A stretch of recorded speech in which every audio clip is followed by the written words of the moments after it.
وسلم۔ محترم حاضرین، بہت زیادہ دیر میں آپ سے گفتگو نہیں کروں گا چونکہ وقت بہت زیادہ واقع ہے۔ آپ حضرات بہت دیر سے بیٹھے ہیں، اللہ رب العالمین اس محفل میں آپ کا آنا اور بیٹھنا قبول و مقبول فرمائے۔ آپ لوگ قابل مبارکباد ہیں کہ آپ لوگوں نے ذکر امام حسین رضی اللہ تعالیٰ عنہ کے نام پر اس محفل مبارک کو سجایا ہے، رچایا ہے، بسایا ہے۔ تو ان کی محفل میں آنا بھی یہ سعادت مندی کی بات ہے، اور آج ہم اور آپ یہاں اکٹھا ہوئے ہیں کہ تھوڑی بہت بات ابھی آپ نے علامہ موصوف دانش چشتی صاحب سے سماعت فرمائی۔ بہت ہی پیارا انداز، اصلاح کی نیت سے بہت سی باتیں انہوں نے آپ کے جوش گزار کی، تو دعا ہے اللہ سے کہ ہمیں ان سب باتوں پر عمل کرنے کی اللہ توفیق عطا فرمائے، آمین۔ تو بہت زیادہ آپ کا وقت نہیں لوں گا، بہت جلدی انشاءاللہ میں بھی اپنی بات آپ کے حوالے کر کے رخصت ہو جاؤں گا، تاکہ آپ بھی اکتاہٹ نہ محسوس کریں اور جو اسٹیج پر بیٹھے ہیں وہ بھی جو ہے گھبرائے نہیں۔ میں فضائل امام حسین، فضائل اہل بیت کے حوالے سے انشاءاللہ تھوڑی گفتگو کروں گا۔ شاعر کہتا ہے افضل ہے تم جہاں سے گھرانہ حسین کا، افضل ہے تم جہاں سے گھرانہ حسین کا، نبیوں کا تاجدار ہے نانا حسین کا۔ افضل ہے تم جہاں سے گھرانہ حسین کا، نبیوں کا تاجدار ہے نانا حسین کا۔ ایک پل کی تھی بس حکومت یزید کی، صدیاں حسین کی ہیں زمانہ حسین کا، صدیاں حسین کی ہیں زمانہ حسین کا۔ اور اعلیٰ حضرت رضی اللہ تعالیٰ عنہ کے چھوٹے بھائی استاذ زمن مولانا حسن رضا بریلوی رحمۃ اللہ تعالیٰ علیہ بڑے ہی پیارے محبت کے اشعار لکھتے ہیں کہ باغ جنت کے ہیں بہرے مدح خانے اہل بیت، باغ جنت کے ہیں بہرے مدح خانے اہل بیت، تم کو مزدانار کا اے دشمنان اہل بیت، کس زبان سے ہو بیان عز و شان اہل بیت، مدح گوئے مصطفیٰ ہے مدح خانے اہل بیت، مدح گوئے مصطفیٰ ہے مدح خانے اہل بیت۔ ان کی پاکی کا خدائے پاک کرتا ہے بیان، ان کی پاکی کا خدائے پاک کرتا ہے بیان، آیا تطہیر سے ظاہر شان اہل بیت، آیا تطہیر سے ظاہر شان اہل بیت، جن کے گھر میں بے اجازت جبریل آتے نہیں، جن کے گھر میں بے اجازت جبریل آتے نہیں، قدر والے جانتے ہیں قدر و شان اہل بیت، قدر والے جانتے ہیں قدر و شان اہل بیت۔ گھر لٹانا جان دینا کوئی تم سے سیکھ جائے، گھر لٹانا جان دینا کوئی تم سے سیکھ جائے، جان عالم و فدا اے خاندان اہل بیت، جان عالم و فدا اے خاندان اہل بیت۔ اور آخر میں لکھتے ہیں کہ بے ادب گستاخ فرقے کو سنا دے اے حسن، بے ادب گستاخ فرقے کو سنا دے اے حسن، یوں کہا کرتے ہیں سنی داستان اہل بیت، یوں کہا کرتے ہیں سنی داستان اہل بیت۔ اگر آپ حضرات پیچھے والے بیدار ہوں تو میں اپنی گفتگو کا آغاز کروں۔ پیچھے والے حضرات بیدار ہیں؟ آپ لوگ آواز پہنچ رہی ہے؟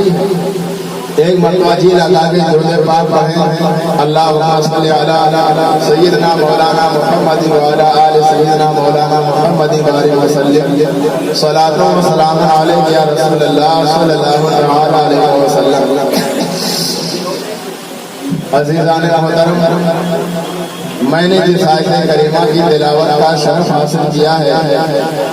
اللہ رب العالمین کلام لم یزل میں ارشاد فرماتا ہے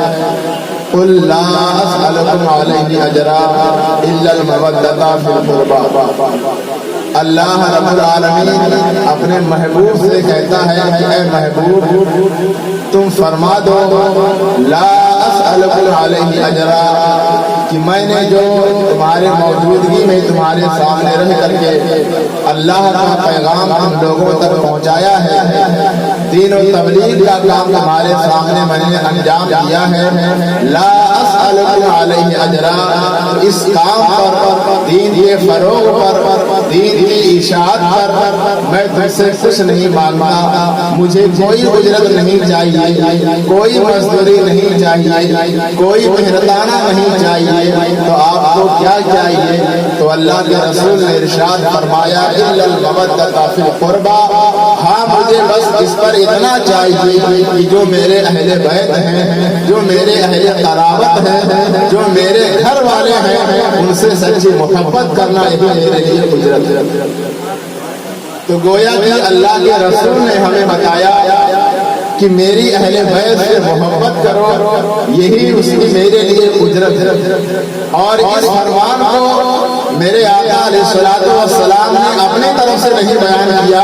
بلکہ اللہ نے کہا قل، اے محبوب اس بات کو تم فرما دو۔ اب اس کے بعد گویا کہ یہ اللہ کا قول ہے، اللہ کی بات ہے، یعنی اللہ کہنا چاہتا تھا کہ اے محبوب تم کہہ دو کہ میں دین اور تبلیغ کی اشاعت کے نام پر کوئی اجرت نہیں مانگتا، کوئی مزدوری نہیں مانگتا، کوئی محنت نہیں مانگتا، ہاں میں ایک چیز کا سوالی ہوں، ایک چیز کا متمنی ہوں، ایک چیز کی آرزو رکھتا ہوں، ایک چیز مجھے چاہیے اور وہ یہ ہے کہ میری اہل بیت سے محبت کرو۔ تو یہ گویا کہ اللہ کا فرمان ہے، لیکن اللہ نے اپنی حبیب کی زبان مبارک سے ہم تک پہنچوا دیا کہ محبوب اس بات کو تو میں تم سے کہہ رہا ہوں، لیکن امت تک تم اپنی زبان مبارک سے فرما دو کہ میری اہل بیت سے محبت کرو۔ تو اب آیت کریمہ کی روشنی میں یہ بات روزے روشن کی طرح آیا اور واضح ہو گئی کہ اہل بیت سے محبت کرنا یہ قرآن کا فرمان ہے۔ اہل بیت سے محبت اللہ سکھا رہا ہے، اہل بیت سے محبت رسول اللہ سکھا رہا ہے۔ تو اس بات کا یہ کھلا ہوا ثبوت ہے کہ اہل بیت سے محبت ہمارے اور آپ کے ایمان کا حصہ ہے۔ یہی وجہ ہے کہ سرکار دو عالم صلی اللہ تعالی علیہ وسلم نے ایک مرتبہ صحابہ کے سامنے امام حسین کا ہاتھ پکڑا اور یوں اٹھا دیا، اٹھا کر کے لوگوں سے کہا اے لوگوں پہچانتے ہو یہ کون ہے؟ حالانکہ سب جانتے ہیں کہ یہ امام حسین ہے، لیکن اس انوکھے انداز میں، اس نئے انداز میں کسی کا ہاتھ پکڑ کے اٹھا دینا کہ اے لوگوں ان کو جانتے ہو، تو آپ ضرور کہیں کہ ہاں میں ان کو جانتا ہوں یا ان کو جانتا ہوں۔ تو میرے آقا نے دنیا کو بتانے کے لیے صحابہ کے ساتھ، صحابہ کے سامنے امام حسین کا ہاتھ پکڑ کر کے اٹھایا اور ارشاد فرمایا لوگوں ان کو جانتے ہو، یہ حسین ہے جو ان سے محبت کرے گا، جو ان کے والد سے محبت کرے گا، جو ان کی امی سے محبت کرے گا، جو ان کے بڑے بھائی سے محبت کرے گا، تو جو ان تمام لوگوں سے محبت کرے گا، میں محمد اس کو ضمانت دیتا ہوں کہ وہ جنت میں میرا ہم نشین ہوگا، وہ جنت میں میرا ہم نشین ہوگا۔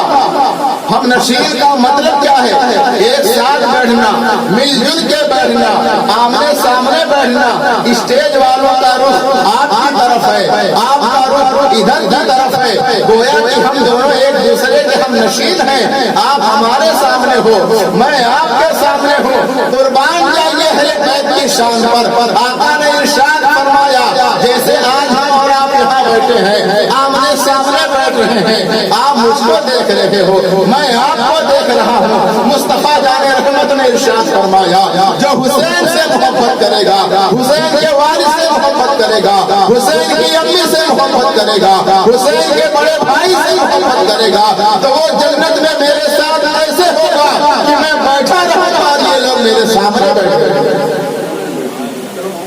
اتنی بڑی نعمت اللہ کے رسول نے ہمیں، اتنی بڑی خوشخبری اللہ کے رسول نے ہمیں عطا فرمائی، صرف محبت کرنے پر اتنا بڑا اجر اللہ کے رسول نے دیا کہ جنت میں ان کا ساتھی ہونا۔ یہ بہت بڑی بات ہے کہ ہم حسین سے محبت کرتے ہیں، اہل بیت سے محبت کرتے ہیں، نبی کے گھر والوں سے محبت کرتے ہیں، تو اللہ کے رسول نے ہمیں بشارت دی ہے کہ ہم جنت میں ان کے ساتھ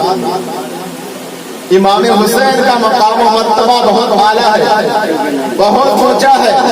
میں آپ کو بتانا چاہتا ہوں کہ امام حسین رضی اللہ تعالیٰ عنہ کے ان کو میرے آقا نے کندھوں پر بار بار بٹھایا، ایک بار نہیں بٹھایا، کئی مرتبہ بٹھایا ہے، گلی میں ٹہلایا ہے، کوچوں میں ٹہلایا ہے، گلیوں میں ٹہلایا ہے، محلے میں ٹہلایا ہے، ایک بار نہیں کئی مرتبہ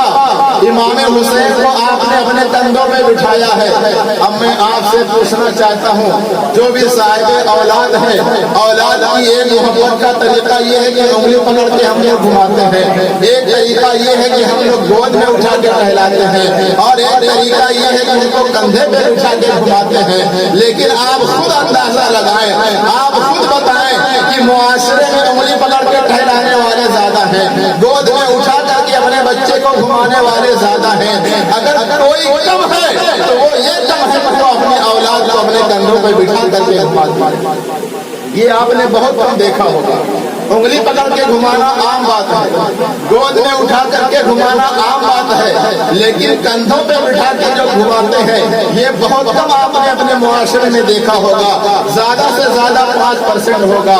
10% ہوگا، اس سے زیادہ نہیں ہو سکتا ہے۔ حالانکہ انگلی سے پکڑ کے گھمانا بھی محبت ہے، گود میں اٹھا کر کے گھمانا بھی محبت ہے، کندھے پہ اٹھا کر کے گھمانا بھی محبت ہے، مگر قربان جائیے اہل بیت کی شان پر، مصطفیٰ کے انوکھے انداز پر کہ آپ نے انگلی سے پکڑ کے تو گھمایا ہی ہوگا، آپ نے گود میں اٹھا کر کے تو گھمایا ہی ہوگا، مگر کیا وجہ ہے کہ مصطفیٰ ایک بار نہیں، 2 بار نہیں، 3 بار نہیں، بار بار کئی بار صحابہ کے سامنے، محلے والوں کے سامنے، پڑوسیوں کے سامنے جب بھی امام حسین کو لے کر کے نکلتے تھے تو اپنے کندھوں میں بٹھا کر کے نکلتے تھے۔ اس میں مصلحت ہے، اس میں حکمت ہے، اس میں راز ہے۔ انگلی پکڑ کے بھی چلا سکتے تھے، گود میں اٹھا کر کے بھی گھما سکتے تھے، مگر میرے آقا ان کو اپنے کندھوں میں بٹھا کر کے ایک چیز نہیں بلکہ ان کی 2 شانیں ہمیں بتانا چاہتے تھے کہ حسین وہ ہے جس سے میں محبت بھی کرتا ہوں، اور حسین وہ ہے جو سب سے اونچا مقام رکھتا ہے۔ کیونکہ جب انسان کندھے پہ اپنے بچے کو بٹھاتا ہے تو بچہ اونچا ہو جاتا ہے، بلند ہو جاتا ہے، عرفہ و اعلیٰ ہو جاتا ہے۔ تو میرے مصطفیٰ نے بتایا میں ان سے محبت تو کرتا ہی ہوں، اسی لیے کندھے پہ بٹھاتا ہوں، لیکن کندھے پہ بٹھا کر کے میں اپنے حسین کو اونچا کر رہا ہوں تاکہ دنیا کا کوئی انسان انہیں نیچا نہ کر سکے۔ میں ان کی شان کو بھی بتا رہا ہوں اور اپنی محبت کا بھی بتا دے رہا ہوں۔ ایک تیر سے 2 نشانہ میرے آقا لگا رہے ہیں کہ اپنے کندھے پہ بٹھا رہا ہوں، یہ میری محبت کی نشانی ہے، اور دوسری بات یہ ہے کہ میں کندھے پہ اسی لیے بٹھا رہا ہوں تاکہ دنیا والے دیکھ لیں کہ میرے امام کا مقام، امام حسین کا مقام کتنا اعلیٰ ہے، کتنا اونچا ہے، کتنا عرفہ و اعلیٰ ہے۔ یہ اللہ کے رسول نے پوری اس وقت کے لوگوں کو دکھایا، بار بار دکھایا، کئی بار دکھایا۔ صحابہ بھی دیکھتے تھے، صحابہ کرام بھی امام حسین سے بڑی محبت کرتے تھے، جان نشاور کرتے تھے، جان قربان کرتے تھے۔ ایک مرتبہ کا واقعہ ہے کہ کسی جنگ میں مال غنیمت ہاتھ آیا، بہت سارا مال غنیمت ہاتھ آیا، مال و دولت بھی ہاتھ آئے، کپڑے بھی ہاتھ آئے، جانور بھی ہاتھ آئے۔ عمر فاروق اعظم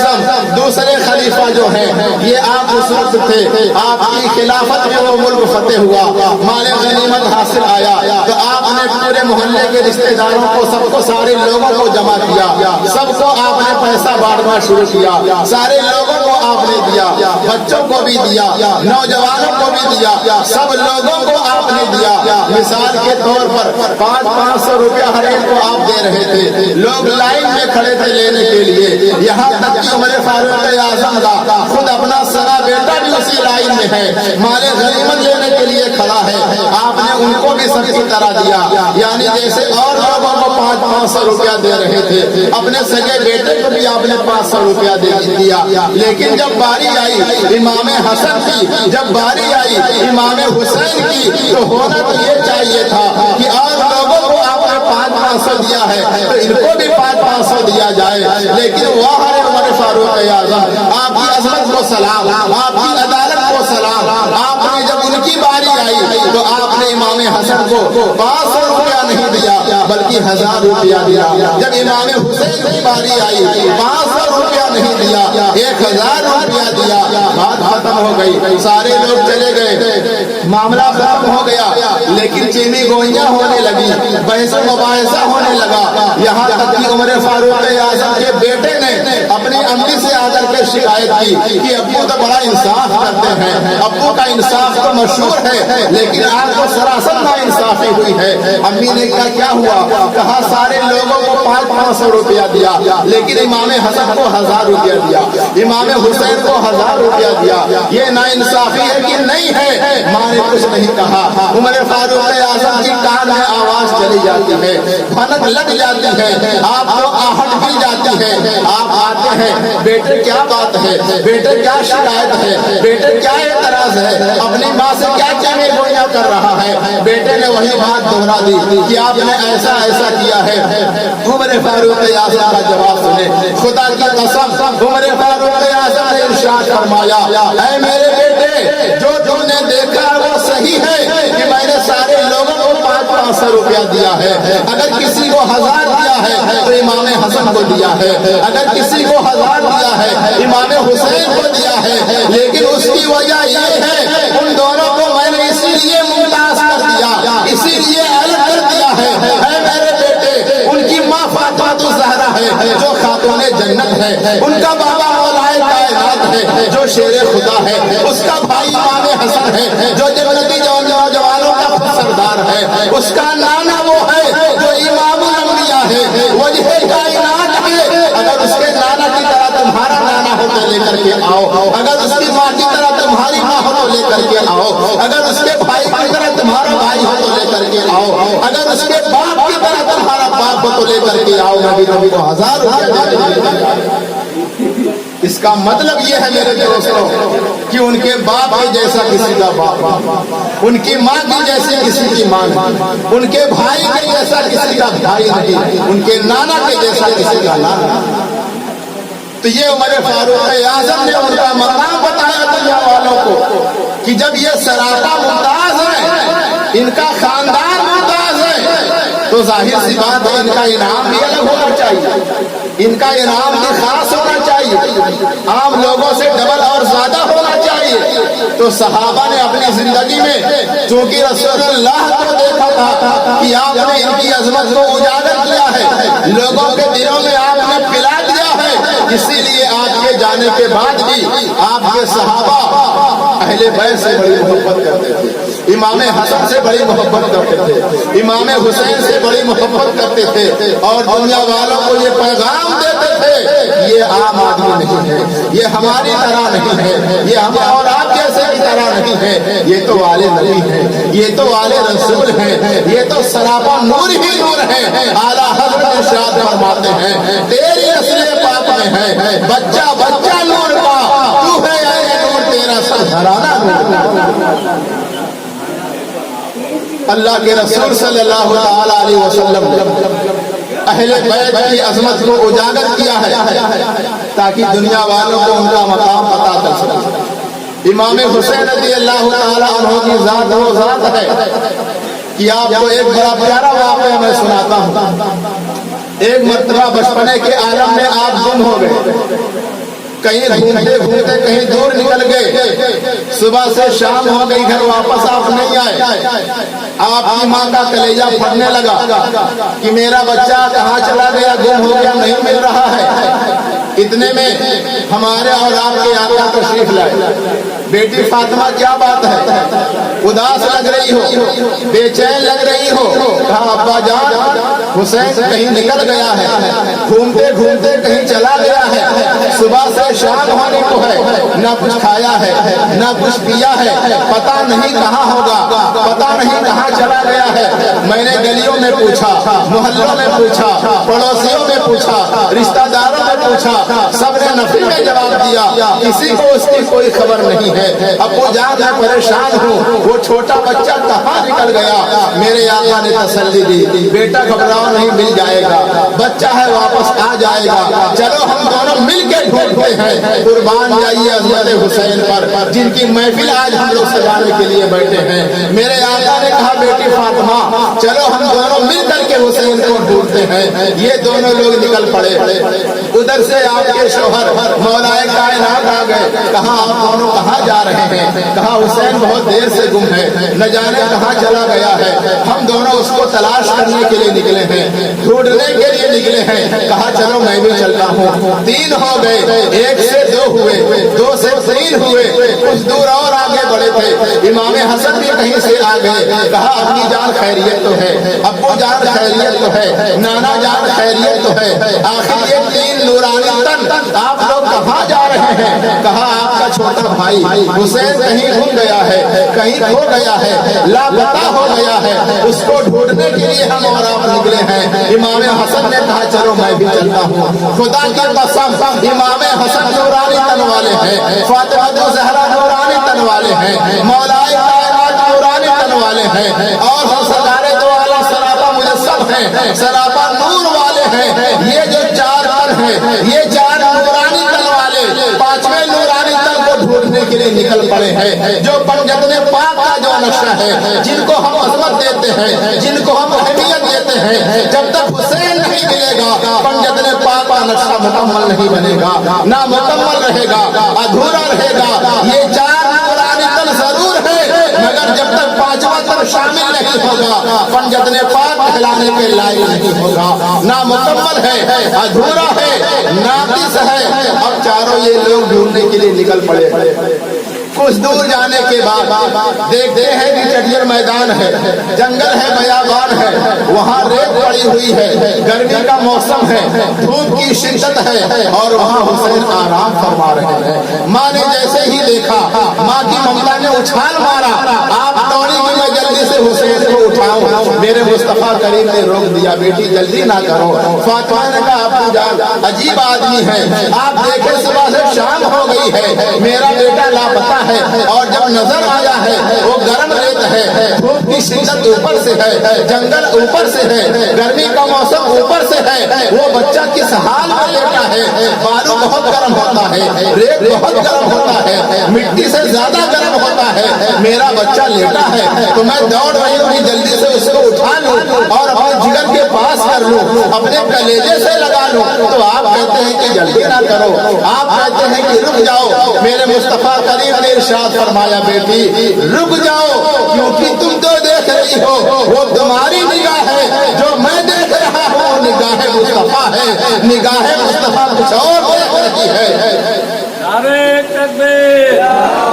نعرہ رسالت، شہیدان کربلا، علماء کرام،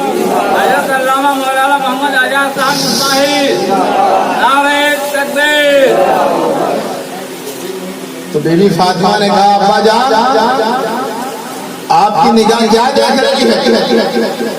مصطفیٰ جان رحمت نے ارشاد فرمایا بیٹی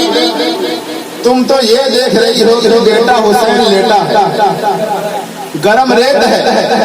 اوپر سے دھوپ کی تپش سے شدت ہے، جنگل ہے، بیابان ہے، لیکن میں یہ دیکھ رہا ہوں کہ ایک فرشتہ وہاں پہ کھڑا ہے، وہ اپنا ایک پر نیچے سے ڈالے ہوئے ہے، دوسرا پر اوپر سے لگائے ہوئے ہے، دوسرا پر جو اوپر سے ہے نہ دھوپ کی گرمی آنے دے رہا ہے، اور جو نیچے سے پر لگایا ہے نہ ریت کی گرمی کا احساس ہو رہا ہے، گویا کہ دونوں پر فرشتہ لگائے ہیں، نہ اوپر سے گرمی ہے نہ نیچے سے گرمی ہے، وہ تو فرشتوں کے پروں کے سائے میں آرام کر رہے ہیں۔ امام حسین کے بچپنے کا یہ عالم ہے میرے دوستوں کہ جن کو فرشتہ اپنے پروں کے سائے میں سلا رہا ہو، تو جو امام اپنے بچپن میں اتنا مقام رکھتا ہو، اتنی عظمت رکھتا ہو، اتنی عرفوں والا مقام اور فائز ہو، اس کی جوانی کا عالم کیا ہوگا، اس کی زندگی کا عالم کیا ہوگا۔ اب اس کے بعد بی بی فاطمہ نے بڑھ کر کے جگایا، گلے سے لگایا، لاڈو پیار کیا،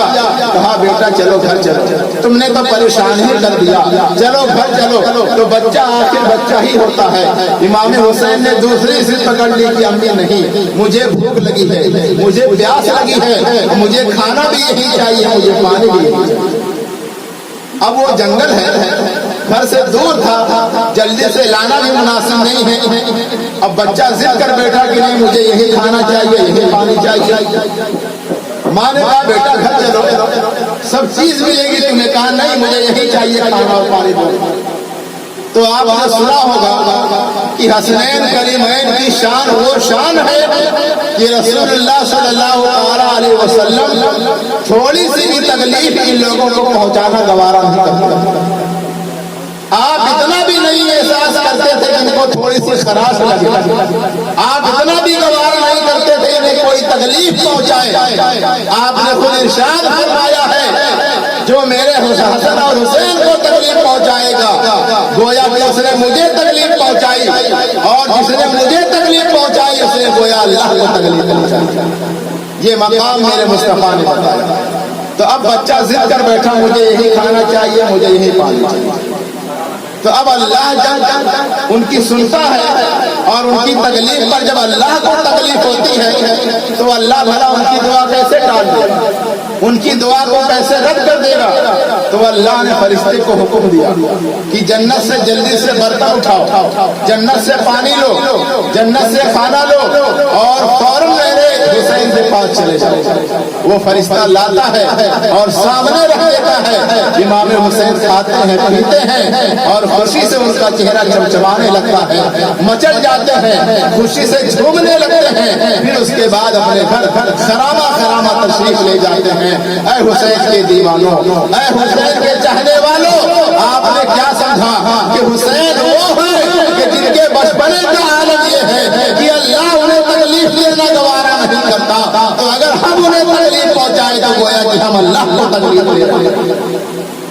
اللہ نے حسین کا مرتبہ بیان کیا، رسول اللہ نے ان کے مقام کو ہمیں بتلایا ہے۔ تو ہم اور آپ کون ہوتے ہیں کہ ہم ان کو تکلیف پہنچائیں، ہم ان کی شان کو گھٹائیں؟ ہم ان کی شان کبھی نہیں گھٹا سکتے۔ ہم تو یہاں پر بیٹھے ہوئے ہیں ان کا ذکر کر کے کچھ خیرات لینے کے لیے، کچھ بھیک مانگنے کے لیے بیٹھے ہیں، ورنہ ہمارے منہ میں ایسی زبان کہاں ہے جو ہم آل رسول کا ذکر کر سکیں، آل رسول کی شان بیان کر سکیں۔ ارے آل رسول تو اتنے عظیم ہیں، ان کے گھر والے اتنے عظیم ہیں کہ ہم ان کے گھر تک نہیں پہنچ پاتے ہیں، ان کے در تک بھی نہیں پہنچتے ہیں۔ اگر ان کے در پہ کوئی کتا بیٹھتا ہے تو اس کتے سے اپنی نسبت کو ہم لگا کر کے اپنے مقدر کی میراث سمجھتے ہیں۔